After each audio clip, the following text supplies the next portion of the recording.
We're here for Motorboats Monthly in Cannes at the Cannes Boat Show, arguably the most glamorous show of the boat show season. There's over 500 boats here, the weather's absolutely fantastic, and we're going to give you a little look at what's here.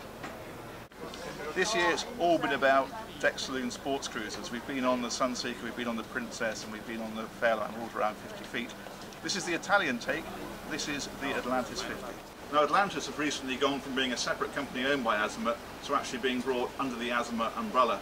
And part of that is very much dedicated to the quality of these boats. Where there used to be a slightly cheaper version, they're now very much the Azimut quality of boat in terms of the fitting and the way that these boats are laid out. Just like the British boats, the layout of this is a full beam owner's cabin back aft, there's a guest cabin forward, and then on this side of the boat you have the option of either a dinette or, as we have here, a third cabin. But where this boat really does vary is that rather than the British boats all having IPS, what they've done on this boat is they've given it the traditional shaft drive layout with a pair of 600 horsepower Cummins engines. We're looking forward to testing one of these a little bit later in the year. This is the kind of access that you just don't get at Southampton Show. What we've got here is a 63-foot rib with four IPS 600 engines, costing just over €1 million. Now another genre that's become very popular is the hybrid trawler yacht stroke flybridge style of boat, which is designed to cruise at low speeds as well as at high speeds. We tested the Magellano 43 last year. This is its big brother, the Magellano 53, launched here at the show.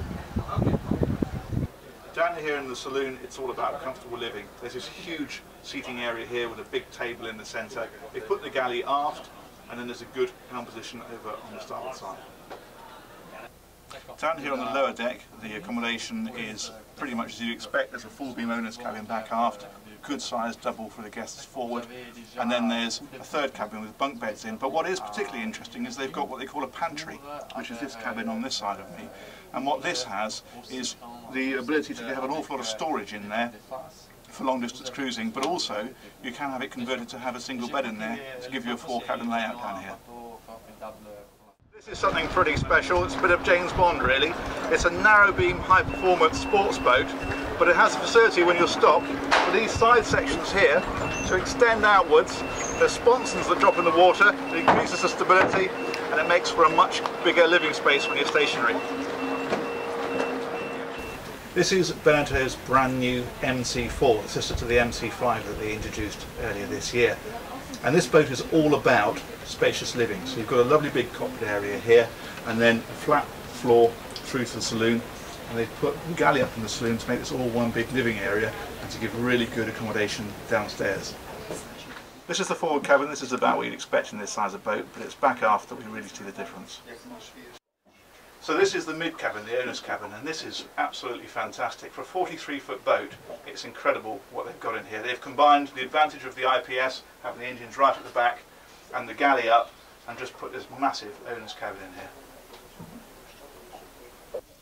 The other area where the MC4 wins the space race is up here on the flybridge. There's acres of it. There's a massive sunbed here which will convert into seating, and then there's a big seating area further aft as well.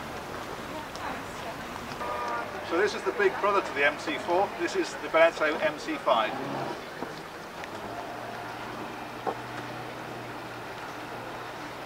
Just like the MC4, the MC5 is all about living space on one level. So you've got your saloon here, your galley is at the back end of the saloon area, and then your cockpit is out on the same level again.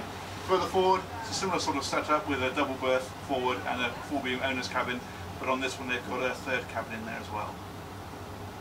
We've had a fantastic day at the Cannes Boat Show today. It's been absolutely brilliant and we've seen some amazing things. But I think I'll save the best for last. If you want some real one-upmanship on your boat, what you need on the back of it is not a jet rib. What you need is a submarine.